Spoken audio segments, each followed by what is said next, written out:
संकल्प लेने का समय है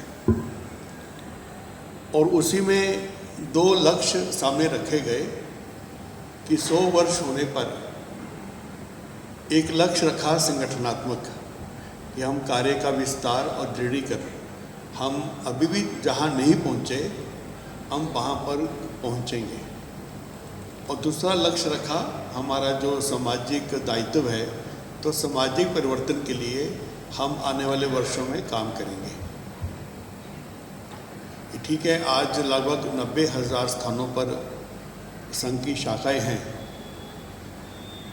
और समाज के, जिसे हम विचार परिवार कहते हैं, तो संघ के कार्यकर्ता विविध क्षेत्र के अंदर समाज के परिवर्तन के लिए भी कार्य कर रहे हैं। संघ की स्थापना तो 1925 में हुई, लेकिन राष्ट्रीय स्वयंसेवक नामकरण जो है 1926 में हुआ।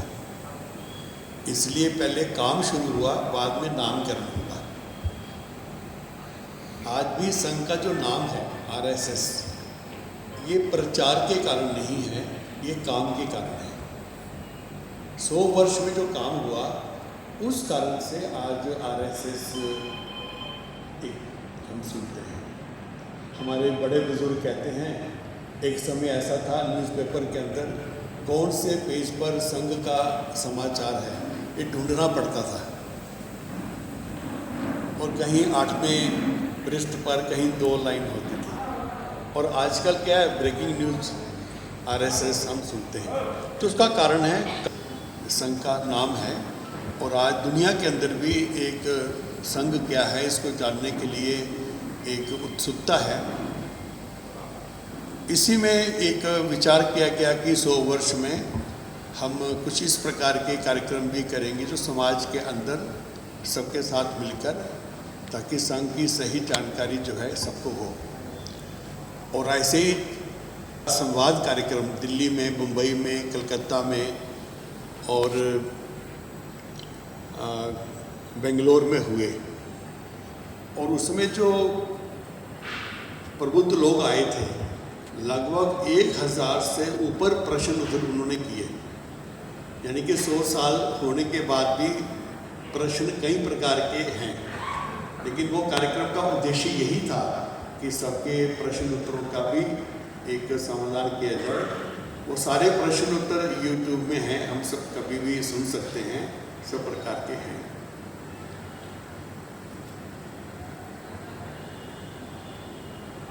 राज्यसभा के सदस्य रहे डॉक्टर राकेश सिन्हा जी, उन्होंने एक पुस्तक लिखा है डॉक्टर हेडगेवार, और उस पुस्तक के शुरू के अंदर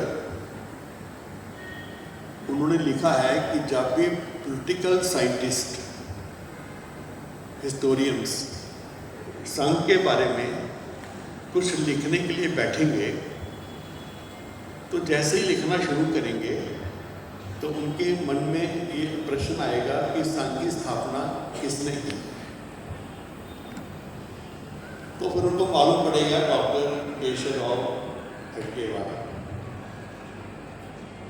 फिर उनके मन में आएगा कि पूज्य डॉक्टर जी तो 1940 में उनका स्वर्गवास हो गया, 1925 में संघ का काम शुरू हुआ। तो व्यक्ति अपने जीवन में जब काम करता है तो खूब होता है, लेकिन जब व्यक्ति चला जाता है तो आहिस्ता आहिस्ता वो जो काम होता है वो भी आहिस्ता आहिस्ता कम होता है। अपना के 15 वर्ष बाद, लेकिन 2026 में भी सभी उम्र के लोग संघ में जुड़ रहे हैं, चाहे वो शिशु है, चाहे बाल है, चाहे रिटायर्ड है, चाहे कोई भी है। कारण क्या है? वो संघ बढ़ता जा रहा है। तो उसका उनके सामने जो अध्ययन करके उन्होंने लिखा वो संघ का विचार, वो विचार ये है कि हम भारत को फिर से शक्तिशाली भारत बनाना चाहते हैं। भारत फिर से विश्व गुरु की भूमिका में आए, भारत का विश्व गुरु बनना, यानी कि सारी मानवता के भले के लिए भारत काम करे, इसलिए ये लक्ष्य सामने रखा गया। संघ के जब हम 100 वर्ष के इस यात्रा के बारे में हम विचार करते हैं तो हम सब जानते हैं कि बड़े आराम के साथ काम नहीं हुआ है। हमारे मुख्य अतिथि अभी कार्यक्रम से पहले उनसे चर्चा हो रही थी जम्मू कश्मीर के बारे में। जब हम जम्मू कश्मीर की ही बात करें तो कई ऐसे कार्यकर्ताओं की लंबी सूची है जिन्होंने आतंकवाद के अंदर लड़ते हुए अपना जीवन सर्वस्व उन्होंने बलिदान किया है। हम पंजाब के परिस्थिति जब बढ़ी उस समय ऐसे कई कार्यकर्ताओं ने बड़ी संख्या में अपने जीवन को बलिदान दिया। हम हैदराबाद चले जाएं, हैदराबाद के संघ कार्यालय में चले जाएं और उस संघ कार्यालय में एक बड़ा हाल है और उस हाल के अंदर लगभग 30 युवा विद्यार्थियों के फोटो हैं जो अभी हमारे बीच में नहीं है। वो हैं जो यूनिवर्सिटी कॉलेज के अंदर नक्सल आतंकवाद के खिलाफ लड़ते हुए जिन्होंने संघर्ष किया और अपने जीवन को स्वाहा किया। आज आंध्र के किसी यूनिवर्सिटी कॉलेज में नक्सल आतंकवाद नहीं है। मुझे केरल में कन्नूर डिस्ट्रिक्ट में संघ कार्यालय में जाने का अवसर मिला तो जब मैं संघ कार्यालय में गया तो देखा तो बड़ा एक वहाँ पर लगभग 50 से ऊपर ऐसे चित्र लगे हैं। ये सब मैंने कहा तो ये जो केरल के अंदर वामपंथी जो गुंडाइज्म उसके खिलाफ संघर्ष करते हुए जिन्होंने अपना जीवन स्वाहा किया, बलिदान किया।